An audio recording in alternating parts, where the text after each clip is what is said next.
ceritakan kronologinya seperti apa? Baik, terima kasih. Jadi mungkin sebelumnya kami meminta maaf yang sebesar-besarnya mungkin atas terjadinya insiden ini. Jadi kami mohon maaf atas ketidaknyamanan yang terjadi.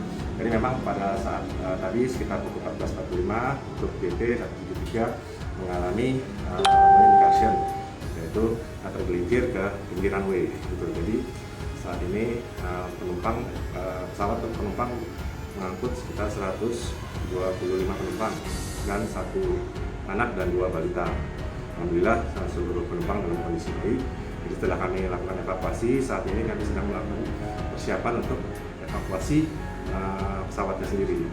Jadi dampak dari insiden ini terjadinya pembatalan lebih ada 8 penerbangan, yaitu 1 Garuda, lalu 1 Citylink, 3 Lion Air dan 1 Batik. Pak, kalau pemicu tergelincirnya pesawat sendiri apakah sudah diketahui, Pak? Belum, jadi kami nanti menunggu mungkin dari pihak KNKT dan lain-lain. Oke, sampai saat ini evakuasi akan dilakukan kapan, Pak? Rencananya secepatnya kita harapkan bisa kita evakuasi secepatnya supaya dalam kondisi normal. Jadi besok sudah mulai beroperasi normal harapan kita.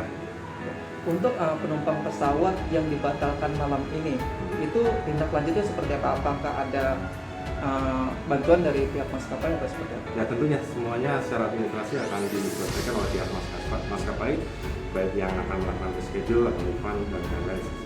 Silakan berkoordinasi langsung ke pihak maskapai.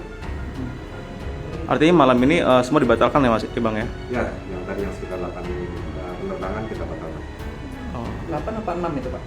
8 penerbangan, tapi kan ada yang PP, ada yang memang posisinya akan ground. Oke, berarti intinya ada 8 penerbangan malam ini pasca insiden yang dibatalkan ya, Pak? Ya. Terima kasih, Pak. Terima kasih Pak Jaya.